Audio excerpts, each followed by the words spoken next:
100%. 100%. And the thing that I really appreciate is that we have people online. Shout out to you, Myron. Shout out to Fresh. Shout out to whole Fresh and 15, right? And I rock with you guys. I like hearing stuff like that because what it does is it puts the onus back on you as an individual. Look, guys, I don't care what happened to you in life. The truth is, no one gives a fuck about how you feel, what you've been through. The only thing that matters is the results. I'm going to say that again. The only thing that matters is the results, right? Now, obviously, we want to do it in an ethical way. We want to be legal. We don't want to do nothing illegal or nothing like that, right? But at the same time, morally, that shifts from person to person. What might be, my morals is different from the next man, right? But the thing that we have, the only thing that we have is our ability to take accountability and actually put the action in. Listen, when I was trying to break into tech, at first I tried the they call it the the spray and pray method. I put out 300 applications, for example, and I didn't get no bites back. And I tried to reach out to people on LinkedIn at a lower level, people that I will be on the team with, asking them for referrals, doing all of these type of things. And people left me on red. Nobody responded to me, right? And then I said, you know what? Okay, well, this is not working, obviously. What he just said, doing the same thing over and over again and expecting a different result is crazy. And I did that for a while until I realized, like, well, wait a minute. If the people on the team is not going to respond to me, what if I reach out to the managers? And I say, you know what? Nah, the hell with that. What if I reach out to the directors? And I kid you not, the tech company I work for right now, the very first person that responded to me was a high level director in cybersecurity. And he was kind enough to meet with me for 30 minutes. And that started my journey to building my network. And the next thing you know, he introduced me to another director, and she introduced me to a manager, and this person introduced me to another manager.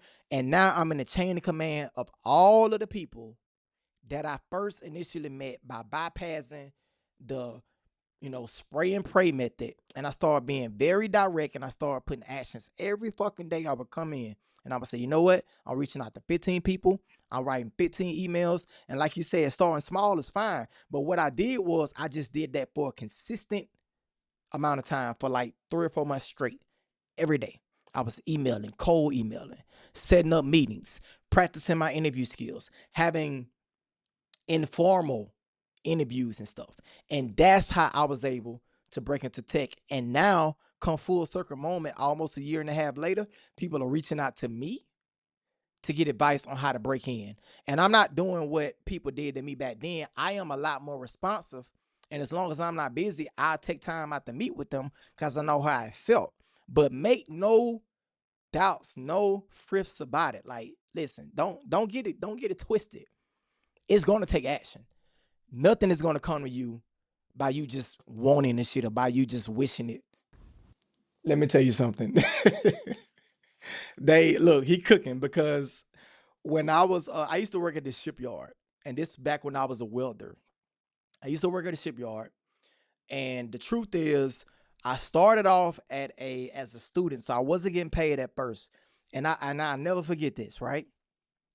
I went to a training that was free, and it was adjacent to the shipyard that we all wanted to work at. So it was a free program, but you had to come from 5 p.m. to 10 p.m. Monday through Friday, every day for like 16 weeks, so like 4 months. So imagine working in the morning time. I was working at like a restaurant. I remember working at a restaurant, and I would have to get off at like 4, really 3:45, and make it through the traffic before the 5 o'clock traffic hit. And at the time, we only had one car. So my girl used to drop me off, and I would stay there every day. And we started off with a big class, about 20 some people. The first 2 weeks, 5 people left. So we was down to 15. Those 15 people, we end up staying, and we went through the B class pipe welding training. The training center was called ADT, and the company was called Also USA. So if you from Mobile, You know what I'm talking about. Also, it's still open to this day. But the goal was to finish the ADT plan, the program, and then they were supposed to get us a pipe welding job at Class B, right? So at the end of the 16 weeks, and I remember we went through. Shout out to Mr. Bob. He was one of the best teachers I ever had before in my life, and he taught me how to pipe weld. And I remember being there every night, not getting paid, and I would sit around talk to my classmates, and we were all planning out our checks. We like, yo, they paying $20 an hour. You heard me? This was like back in 2013, 2014. I'm like, they paying $20 an hour. At the time, I'm making like 10. I'm like, man, it's about to be up. You heard me? I'm going to get a charger. I'm going to get my wardrobe together. I might get me a fly little crib. And so we planning out the money that we haven't even made yet. And at the end of the 16 weeks, we graduated. And I would never forget this. Remember, I said we started off with 20, 5 people left. We had 15. Those 15 people finished that Class B pipe welding class. And at the end, we were supposed to go get a job. They end up telling us, hey guys, we don't have any Class B openings right now, but we have a Class A training that's starting in about 2 weeks. Since you already finished the Class B, you put the work in. Now we want to teach you how to weld restricted. We want to teach you how to weld aluminum, copper, nickel, right? We want to teach you how to do stainless steel. So you can do a Class A class. It's still not guaranteed, right? But you can get to this. You will have first deals on this class. You have a first right of refusal because you already been through the first class. Out of the 15 people, 6 of us went to the second class. 6. And it was another 12-week class. I think it was either 12 or 14 weeks, something like that. A little shorter than the first class. And I remember it was the same time, same training center, and we were in that motherfucker grinding. Do you understand? We was getting it. I'm talking about learning how to weld with the mirror, doing restricted welds. Like we had got so good to the point to where we could walk the dog when we was welding. We was going around the pipe. I'm talking about we was killing it, right? And at the end, all of us graduated. So we had 6 people. 6 of us graduated. Guess what they said at the end of that? They said, okay, you guys did an awesome job. We have some openings, and we know that you're certified at a Class A, but the only openings that we have is Class B pipe welding. So let me take a step back. The first time we went through the class, it was for Class B, and we were supposed to get a job after that. We spent 16 weeks. Okay? Started out with 20 people. 5 left for the first 2 weeks. 15 people left. All 15 graduated. They said, all right, we got another class, Class A. It's going to be about 12, 14 weeks. Same time, right?